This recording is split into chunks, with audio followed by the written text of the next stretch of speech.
Now a second ship with Ukrainian wheat has reached Turkey despite Russia's withdrawal from the UN-backed grain deal. The bulk carrier, with more than 17,000 tonnes of wheat, left the port city of Chornomorsk on Ukraine on Friday, bound for Egypt. Now it comes as Ukraine's testing a new sea route, avoiding international waters and using those controlled by NATO members Bulgaria and Romania. A first ship with 3,000 tonnes of wheat safely arrived to Istanbul last week. Well, earlier I spoke to Dr. Hannah Shelest. She's from the Transatlantic Defence and Security Programme at the Centre for European Policy Analysis. And she told me that this recent shipment could be a signal that Ukrainian grain exports may be possible without Russia's cooperation. We know that in addition to these two ships that left with grain within the last week, the three other ships are currently coming to Ukrainian ports. We're expecting them today or tomorrow.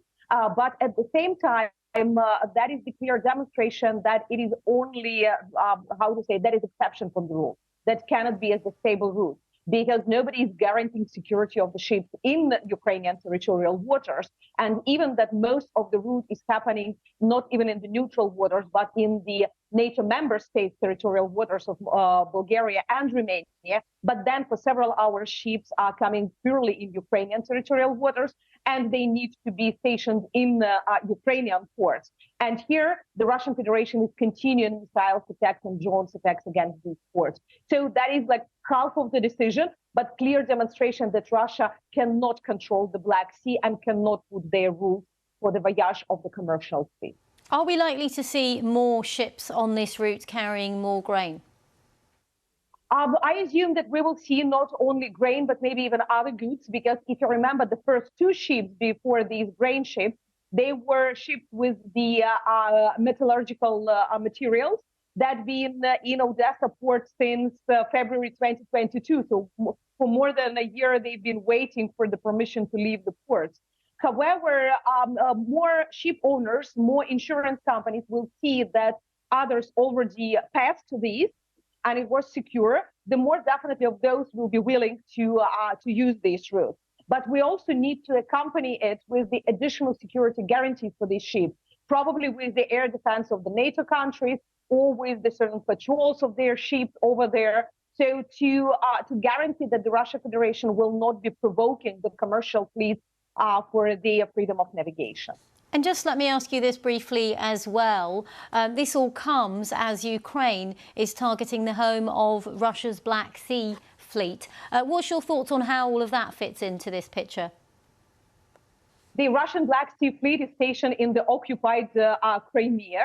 So definitely they present Sevastopol as the city of the Russian Navy glory. But if you remember the history, twice in battles for Sevastopol, Russians lost. One time, by the way, to the Brits.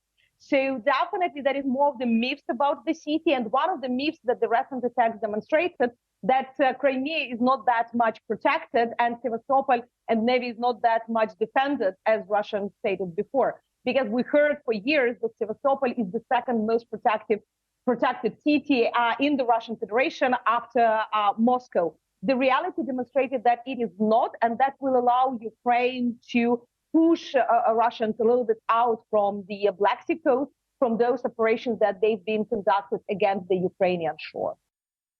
Well, staying on that subject, Russia's Foreign Minister Sergei Lavrov says the United States and Kyiv's other allies are, quote, directly at war with Moscow. He was speaking at the UN General Assembly on Saturday. Mr. Lavrov also blamed the collapse of the Black Sea grain deal on Ukraine. He further criticised Kyiv's peace plan as not feasible or realistic. The collective West has a calling card, and it has long been to reject the principle of equality and their total inability to reach agreement.